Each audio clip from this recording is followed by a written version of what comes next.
ಅಮ್ಮ ನಾನ್ ಬಂದ್ಬಿಟ್ಟೆ. ಕೇಳ್ತೀರಾ ಬಂದ್ಬಿಟ್ಟೆ?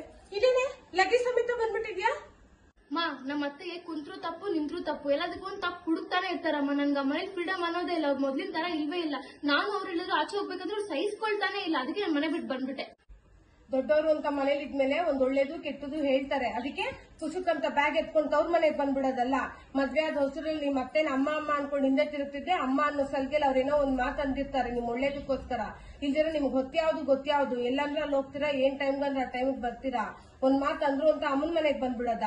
25 ವರ್ಷ ಸಾಕಿ ಬೇಯಿಸಿದ ಮಗ ಎಲ್ಲಿ ಸೊಸೆ ಬಂದಿದ ತಕ್ಷಣ ಕೈ ಬಿಟ್ಟು ಹೋಗ್ತಾನೇನೋ ಅನ್ನೋ ಭಯ ಇರುತ್ತೆ ಅವ್ರಿಗೆ. ನೀನ್ ಅವ್ರಿಗೆ ಹತ್ರ ಆಗಿ ನಿಮ್ ಮಗ ನಿಮ್ಮ ಹತ್ರನೇ ಇದಾನೆ ಅಂತ ಹೇಳಿ ಅವ್ರಿಗೊಂದು ಸಮಾಧಾನದ ಮಾತು ಕೊಟ್ಟು ಸೊಸೆನಾದ್ರೂ ನಮ್ ಜೊತೆಲಿ ಇರ್ತಾಳೆ ಬಿಡಪ್ಪ ಅನ್ನೋ ನಂಬಿಕೆ ಬರ್ಸ್ಕೋಬೇಕು ಅವ್ರಿಗೆ. ಅವ್ನ್ ದಿನ ಬೆಳಿಗ್ಗೆ ಹೋದ್ರೆ ಸಂಜೆ ಬರ್ತಾನೆ, ದಿನ ಪೂರ್ತಿ ಅವ್ರ ಜೊತೆ ಇರೋಳು ನೀನು. ಇನ್ 25 ವರ್ಷಕ್ಕೆ ನಿಮ್ ಮತ್ತೆ ಜಾಗದಲ್ಲಿ ನೀನ್ ಇರ್ತೀಯ, ನಿನ್ ಜಾಗದಲ್ಲಿ ನಿಮ್ ಸೊಸೆ ಇರ್ತಾಳೆ. ಅವಳು ಹೀಗೆ ಮಾಡಿದ್ರೆ ಏನ್ ಮಾಡ್ತೀಯ? ಮರ್ಯಾದೆಯಾಗಿ ಮುಸ್ಸಂಜೆ ಒಳಗಡೆ ನಿಮ್ ಅತ್ತೆ ಮನೆ ಸೇರ್ಕೊಂಡು ನಿಮ್ಮ ತಪ್ಪಾಯ್ತು ಅಂತ ಕೇಳ್ಕೊಂಡು ಬಾಳ್ವೆ ಮಾಡೋದು. ಮರ್ಯಾದೆಯಿಂದ ಎದ್ದೋಗಿದ್ರೆ ಪರ್ಕೆಲ್ ಹೊಡ್ಸ್ಕೊತೀಯ. ಆಯ್ತಮ್ಮ, ತಪ್ಪಾಯ್ತು, ನಾನು ಹೋಗ್ತೀನಿ ನಮ್ಮ ಅತ್ತೆ ಮನೆಗೆ. ಹೋಗಮ್ಮ, ನಿನ್ ಗಂಡನ್ ಸಮೇತ ಬಂದು ತಿಂಗ್ಳಾನ್ ಗಟ್ಲೆ ಬೇಕಾದ್ರೂ ಇದ್ದೋಗುವೆ ಅಂತೆ.